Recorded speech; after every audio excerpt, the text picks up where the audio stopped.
불신을 품으시다라는 제목으로 함께 말씀 나누기를 원합니다.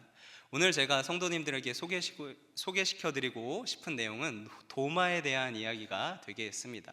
도마 하면은 어떤 인상을 가지고 계신지요? 보통은 도마를 되게 안 좋게 보는 것 같습니다. 도마는 어떤 사람이냐? 부족한 사람이다. 예수님이 부활하신 소식을 듣고도 감히 믿지 못한다. 가당치도 않게, 어디 불온하게 예수님이 살아나셨다는 것을 믿지 못하였느냐, 이런 식으로 굉장히 믿음이 미진했던 사람 정도로 도마를 기억합니다. 그런데 오늘 성경을 읽어보며 도마의 인생의 결론이 어떻다라고 나와 있던지요.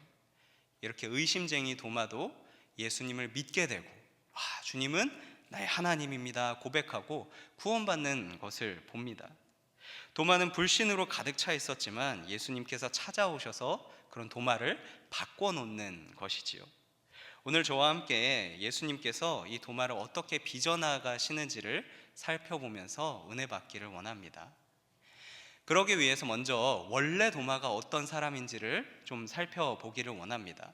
도마가 처음 성경에 등장할 때는 요한복음 11장입니다. 이때의 도마는 헌신적이고 충성스러운 사람으로 등장을 하게 됩니다. 이때가 어떤 때였느냐? 나사로가 병들었다라는 소식을 예수님께서 들으시고 유대로 가자 하고 제자들에게 선포할 때입니다. 이때 제자들이 예수님을 두둔하고 예수님께서 가시는 곳에 저도 가겠습니다 하고 나서지 않았어요. 그 반대로 예수님을 말립니다. 우리 11장 8절에 나와 있습니다. 제자들이 말하되 랍비여, 방금도 유대인들이 돌로 치려 하였는데 또 그리로 가시려 하나이까? 이 당시에 빛이 있으면 그림자가 있듯이 예수님이 있으시면 예수님을 미워하는 사람들도 많이 있습니다. 자꾸 실패해서 그렇지, 기회를 못 잡아서 그렇지 예수님을 돌로 치고 없애려고 했던 사람들이 굉장히 많이 있었죠. 그 사람들은 유대에 많이 있었고 제자들은 그 사람들을 피해 가고 싶은데 자꾸 예수님이 거기로 가자라고 말씀하시는 겁니다. 예수님, 꼭 나사로를 위해서 유대에 가고 싶으시겠지만 거기 가면 잘못하면 돌 맞아요. 예수님 위험하세요. 신변에 위험이 있습니다. 가시면 안 됩니다. 제자들을 말리는 거죠. 그러나 우리 예수님 꺾이지 않습니다. 제자들이 뭐라고 얘기하셨든 친구 나사로가 잠들었으니 내가 꼭 가서 깨우러 가야 한다라고 제자들에게 힘주어서 이야기합니다. 이때 아무도 제자들이 나서지 못하고 있는데 도마 혼자서 이렇게 얘기합니다. 우리 6절 말씀 같이 읽어보도록 하겠습니다. 디두모라고도 하는 도마가 다른 제자들에게 말하되 우리도 주와 함께 죽으러 가자 하니라. 사실 이렇게 말하고 있는 도마도 정확하게 예수님의 큰 그림과 계획을 알고서 얘기하는 것은 아닙니다. 예수님께서 평소에 내게 이런 계획이 있으니 자, 이렇게 시나리오가 흘러갈 수도 있고 저렇게 흘러갈 수도 있고 너희는 이때 이런 것을 해주면 된다, 이런 것을 일일이 설명하는 분이 아니셨어요. 위험이 닥치면 너희들이 이렇게 대처하면 된다, 미리 알려주고 행동하시는 분이 아니셨습니다. 그저 그가 행할 때 놀라운 일들이 펼쳐졌었지요.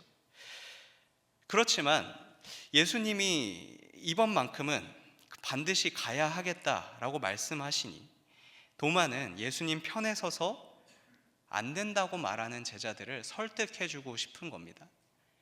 제자들은 다 위험합니다, 안 됩니다라고 말하지만 도마는 예수님 편을 들어주고 싶은 거죠. 우리 스승이 가는 길에 우리도 같이 동참해야 하지 않겠는가? 스승님을 따라서 죽음을 불사해야 하지 않겠는가? 그렇게 강한 말로 제자들을 설득하는 중입니다.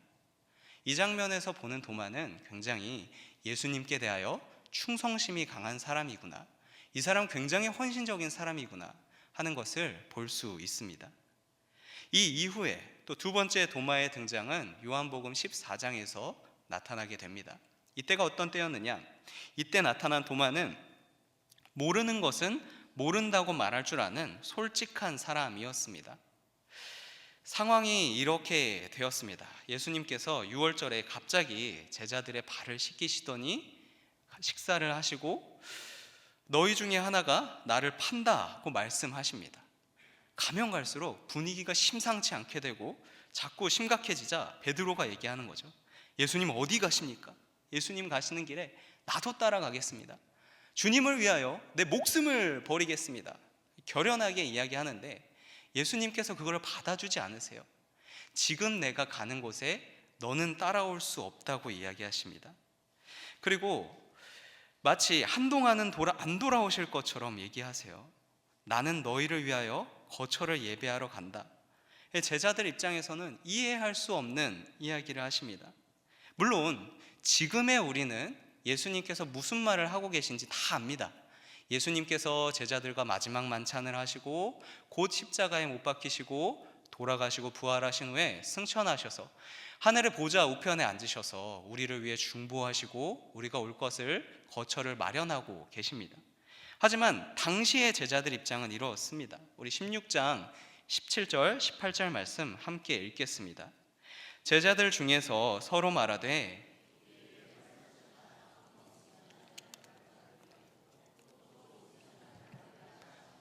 또 내가 아버지께로 감이라 하신 것이 무슨 말씀이겠느냐 하고 또 말하되 조금 있으면이라 하신 말씀이 무슨 말씀이냐 무엇을 말씀하시는지 알지 못하니라 하거늘. 제자들은 지금 예수님이 무슨 말씀하고 있는 건지 갈피를 못 잡습니다. 그래서 이 해당 본문을 자세히 읽어보면 빌립이 나서서 예수님의 아버지를 보여주십시오 라는 뜬금없는 요청을 하게 되고요. 또 유다도 나서서 왜 세상에 자기를 감추시냐는 엉뚱한 도저히 맥락과 맞지 않는 그런 이야기를 합니다. 이때 유일하게 도마만 솔직하게 예수님께 물어봅니다. 도마가 이르되 주여 주께서 어디로 가시는지 우리가 알지 못하거늘 그 길을 어찌 알겠사옵나이까. 물론 이 말을 들어도 제자들은 대답을 들어도 예수님이 무엇을 원하시는구나, 어떤 계획을 갖고 계시는구나 다 알지는 못합니다. 하지만 이 발언을 통해서 도마가 어떤 사람인지는 파악을 할 수 있습니다. 도마는 예수님께서 하신 한마디 한마디를 진심으로 이해하고 싶은 사람입니다. 그러다가 잘 모르면, 예수님의 의중이 뭐지? 잘 모르면 솔직하게 모른다 이야기하고 물어볼 수 있는 그런 사람이었습니다. 보통 애정이 있고 관심이 많은 사람이 질문이 많이 있습니다. 도마는 예수님의 한마디 한마디를 진심으로 이해하고 싶었던, 예수님을 사랑했던 제자였던 것입니다. 도마는 좋은 제자였습니다. 자, 이렇게 도마의 두 번째 등장이 끝납니다. 그리고 도마의 마지막 세 번째 등장은 오늘 본문에서 나옵니다. 오늘 본문에서 도마는 근거가 있어야 납득하는 사람으로 등장합니다. 이때의 상황은 성도님들도 잘 아십니다. 예수님께서 죽으시고 부활하신 후에 제자들을 찾아오게 됩니다. 이때 당시 제자들은 예루살렘에 모여서 숨어서 숨죽이며 살고 있었는데 예수님께서 부활하신 모습으로 찾아오신 겁니다. 예수님의 부활을 두 눈으로 똑똑히 목격하고 나서 흥분하죠. 예수님이 부활하셨다 증언하고 전하고 다닙니다. 그런데 하필 그 자리에 도마만 없었던 것이지요. 그래서 도마는 예수님의 부활을 목격하지 못하게 됩니다. 자기가 집에 왔더니 동료들이 막 얘기하는 겁니다. 예수님 부활하셨대. 예수님 살아계셔. 우리에게 소망이 있어. 얘기합니다. 도마가 이 말을 들었을 때 저는 도마가 이 말을 믿고 싶었다고 생각합니다. 왜냐하면 도마는 평소에 예수님께 충성을 다하고 예수님을 사랑하는 사람이기도 했거니와 끝까지 예루살렘에 남아있었던 사람이기도 했었기 때문입니다. 예수님이 처형당한 이후에 정말로 끝이라고 생각한다면 도마는 도망갔어야 했습니다. 괜히 남아있다가 바리새인들한테 붙잡혀서 예수님처럼 죽으면 어떻게 합니까? 얼른 도망가서 내 살 길을 살아가야죠. 다른 제자들과 함께 끝까지 예루살렘에 남아있었던 이유는 믿고 싶은 겁니다. 그래도 여기서 끝이 아니겠지. 그래도 예수님 혹시 살아계시지 않을까? 일말의 희망을 남겨두고 싶은 거죠. 이런 도마의 믿음이 못 도망가게 붙잡고 있는 것입니다. 믿고 싶은 것이죠. 하지만 막상 또 그 말을 듣고 나서 보니까 도마는 그토록 자기가 믿고 싶었던 말을 믿지 못합니다. 도저히 납득이 가지가 않습니다. 왜냐하면 분명히 내가 다 알기 때문이죠. 내가 알고 있는 현실 세계에서는 예수님이 돌아가셨기 때문입니다. 예수님 끌려가셨고 십자가에 못 박히셨고 힘없이 모든 것을 빼앗기셨고 죽으셨습니다. 그런데 어떻게 예수님 살아있겠습니까? 내 경험은, 내 합리적인 판단은, 내 이성은 이 처참한 현실을 얘기하는데 어떻게 예수님이 살아계신단 말입니까? 믿고 싶은데 머리가 앞서서 믿음이 안 가는 것입니다. 오늘날에도 도마와 같은 심정으로 견디고 계신 분들이 많이 있습니다. 내가 한때 예수님의 제자가 되어서 예수님을 뜨겁게 따라봤고 충성을 다해봤고 예수님의 말씀이 진리라 선포하면서 신앙생활을 잘 했는데 어느 순간에 내가 마주한 현실이 너무나도 처참한 겁니다. 말씀과는 너무 아득히 떨어져 있어 보입니다. 그 와중에 다른 사람들은 예수님 만난 거죠. 다른 사람들은 증언합니다. 내 삶에 예수님 찾아오셨어. 내 삶이 막 망가져 있었는데 예수님께서 회복해 주셨어. 예수님께서 나에게 새로운 비전을 주셨어. 나는 너무 기뻐. 나는 그렇게 신앙생활에 너무너무 좋아라 하는데 내가 사는 삶에선 그 예수님이 보이지 않는 것이죠. 남들이 말하는 죽음의 권세까지도 이기신 예수님이 이상하게도 나한테는 안 찾아오시고 나한텐 박하세요. 그러면 그때는 마치 하나님께서 없는 것처럼 보이십니다.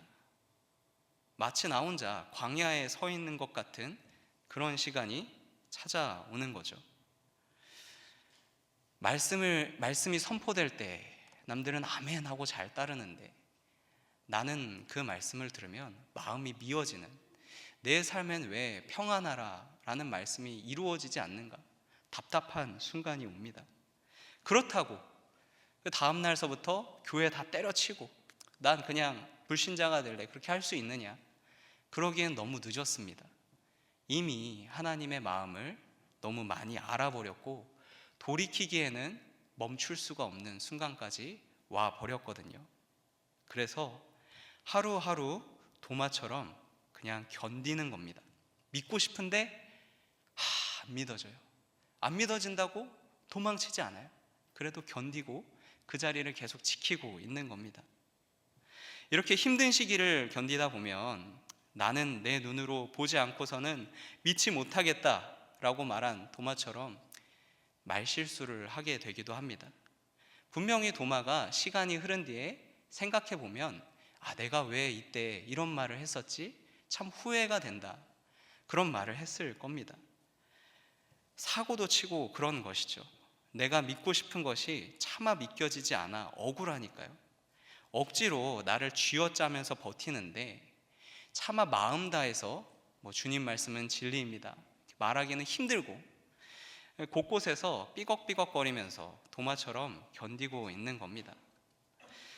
그렇게 하루 견디고 이틀 견디고 3일 견디고 일주일째 견디고 있을 때 하나님께서 정하신 때가 되자 예수님께서 도마를 찾아오십니다. 그리고 예수님은 도마가 그토록 바래왔었던 믿음의 증거를 주십니다. 나의 삶에도 예수님이 살아계심을 보여주시고 너의 손을 들어서 내 손을 보라, 내 옆구리에 넣어보라 하시면서 구체적으로 그 믿음을 강하게 해결시켜 주십니다. 이때 도마 스스로도 해결할 수 없었던, 또 도마의 동료들도 줄 수 없었던 도마의 믿음이 완성이 됩니다. 예수님의 찾아오시는 사역과 믿음 없는 자가 되지 말고 믿는 자가 되라는 말씀이 도마를 완성한 것입니다. 이때 도마는 예수님께 믿음을 선물로 받게 됩니다. 물론 29절 말씀처럼 처음부터 보지 않고도 예수님 살아계시는구나, 과연 그렇구나 받아들일 수 있으면 좋죠. 그것이 더없이 훌륭한 신앙일 것입니다. 하지만 이때 당시에 도마 말고 다른 예수님의 제자들도 사실 예수님이 부활하신 거 보고 믿었지 않습니까? 보고 믿어서 다들 사도가 되고 그 사도가 거침없이 잘 사역하는 것을 봅니다. 보고 믿어도 잘한 것입니다. 예수님을 모른다고 3번이나 부인한 베드로도 용서하셨던 예수님께서 너는 도마에게 찾아오셔서 너는 왜 보지 않고 믿지 못했느냐 책망하시고 너는 문제가 있다 문제 삼지 않으시고 자비로 덮어주셨어요. 그렇게 도마는 예수님께 거두어진 것입니다. 생각해보면 모든 사람이 그렇습니다. 사람이 할 수 있는 최선은 결국 믿음의 대문 앞에서 서성거리는 것 정도입니다. 여기 좋은 것이 있다라는 소문을 듣고 찾아오지만 정작 그 문으로 내 발로 들어갈 수가 없습니다.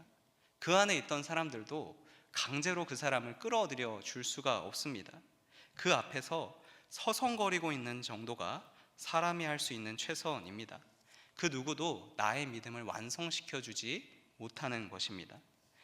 그래서 이런 것이죠. 교회에 처음 오면 그 사람이 평가를 하기를 저 사람은 믿음이 좋네, 저 사람은 훌륭한 믿음의 길을 다녔네, 참 대단하다 라는 식으로 바라보게 됩니다. 처음부터 하나님을 위해서 내가 목숨을 바쳐야지 그런 사람은 없는 것이죠. 나도 저 사람처럼 믿음이 생기면 좋겠다라고 생각을 하게 됩니다. 그런데 그렇게 교회 안에 들어와 있으면서 하루가 지나고 이틀이 지나고 계속 시간이 지나면 믿음의 대문 앞에 서성이고 있으면 나중에 예수님이 친히 찾아오십니다. 그래서 평강이 있을지어다 말씀해 주시고 예수님이 진짜 살아계시다, 너의 삶에 역사하신다 라는 증거를 보여주십니다. 그때가 되면 막 감동이 물밀듯이 밀려옵니다. 내 믿음이 그렇게 완성되는 것이죠. 내가 쥐어짜지 않아도 물밑에서 다 하나님 일하고 계셨구나. 내가 쥐어짜서 막 열심히 하고 안 믿겨지는데 막 아멘하고 나가가지 않아도, 내가 가슴 떨리지 않아도 다 하나님 일하고 계신다고 설득이 되어지는 것이죠. 그리고 예수님은 도마에게 말씀하셨던 것과 똑같이 말씀하십니다. 너도 믿는 자가 되라. 예수님이 나에게 그렇게 말씀하시면 내가 거부할 수가 없어요. 그때서부턴 내가 진짜가 됩니다. 그때서부턴 내가 정말로 예수로 살아가는 인생이 되는 겁니다. 예수를 믿고 예수로 살아가는 인생이 되면 더 이상 바랄 것이 없어요. 그것으로 다 된 것입니다. 우리 28절입니다. 도마가 대답하여 이르되 나의 주님이시오 나의 하나님이시니이다. 아멘. 요한복음을 연구하는 학자들은 이 도마의 고백이 요한복음에서 정말 아름다운 고백이고 요한복음의 핵심을 이야기한다고 판단합니다. 이제부터는 내 경험과 합리적인 판단, 이성이 나를 다스리지 못한다고 선포하는 겁니다.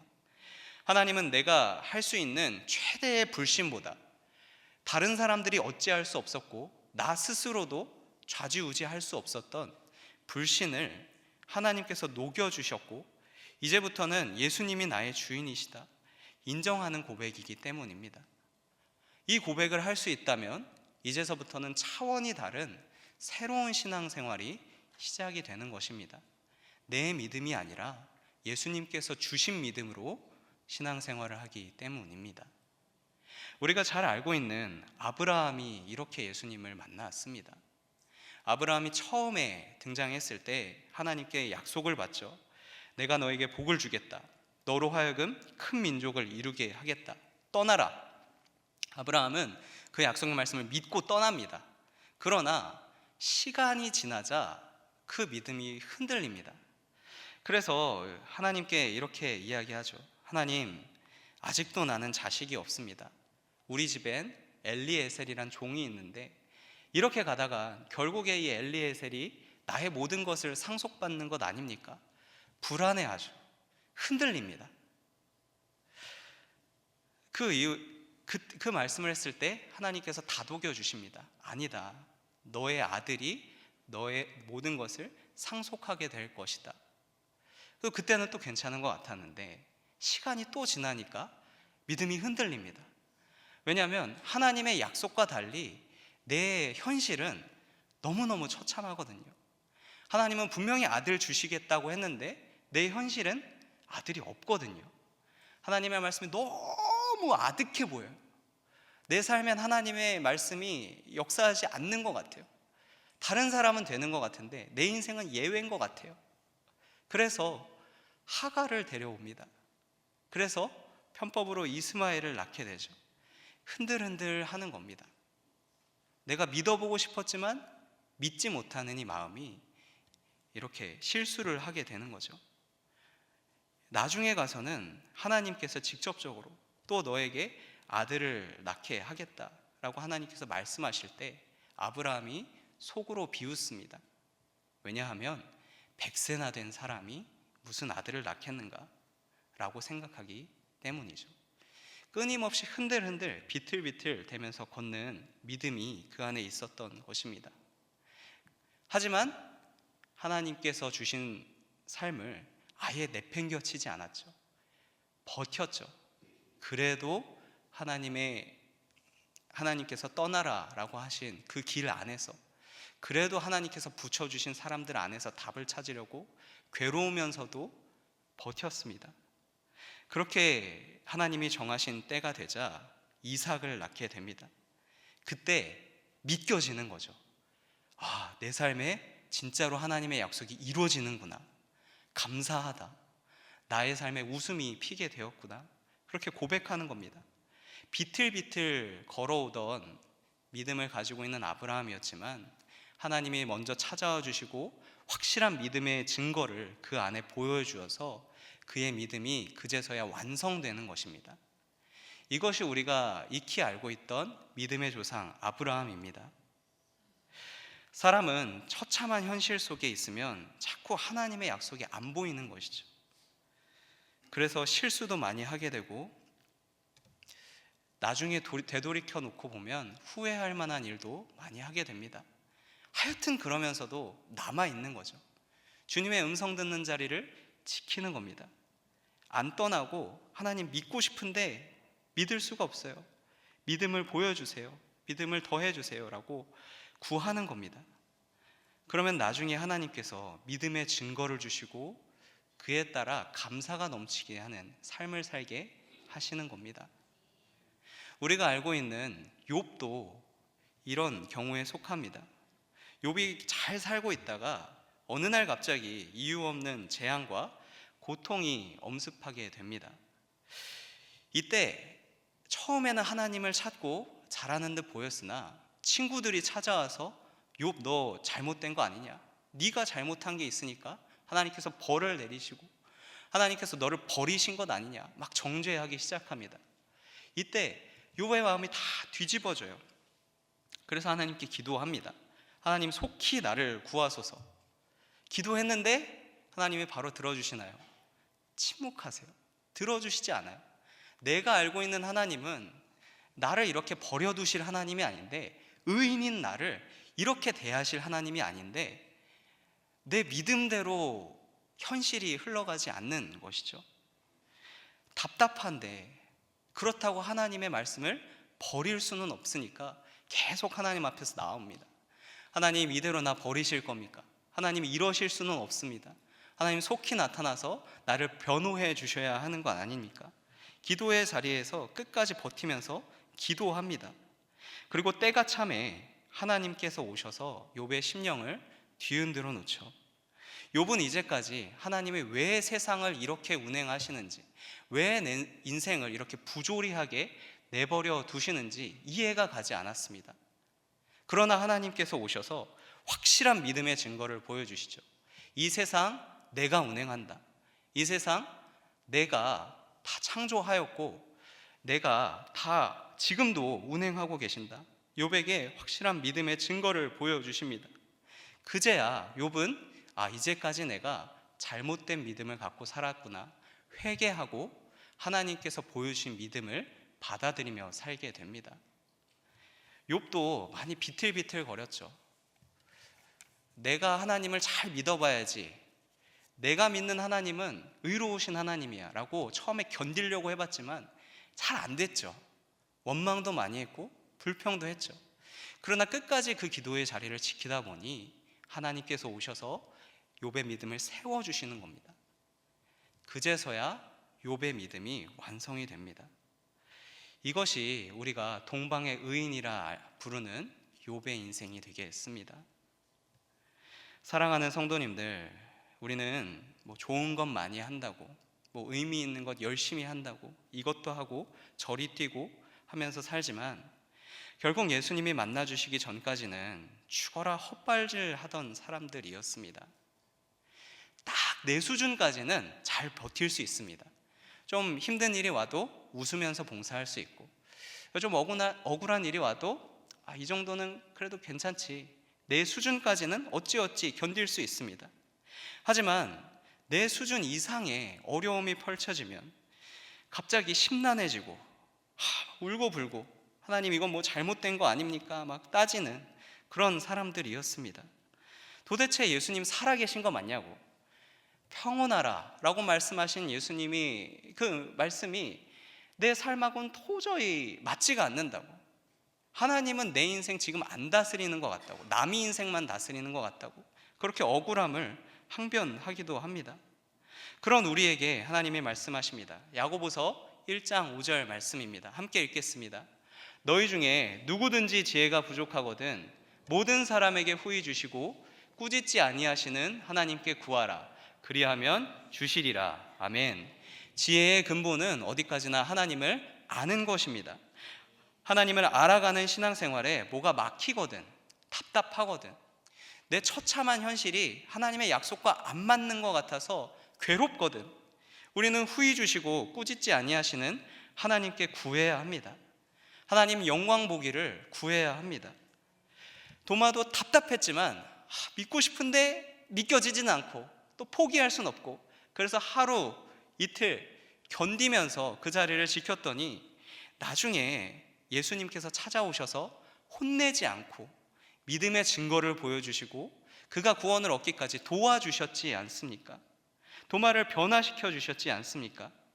우리 사는 동안 이해가 안 되는 일들이 벌어지고 자꾸 다른 곳에 속아도 절대로 하나님의 음성 듣는 자리를 떠나시면 안 됩니다. 도마처럼 솔직하게 나와서 하나님께 기도하십시오.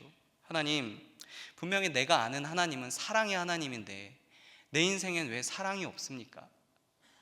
내가 아는 하나님의 말씀은 내가 거룩하니 너도 거룩하라는 건데 내 삶엔 거룩 하나 세우기가 왜 이렇게 힘듭니까? 하나님의 계획을 도무지 모르겠습니다. 저 못하겠습니다.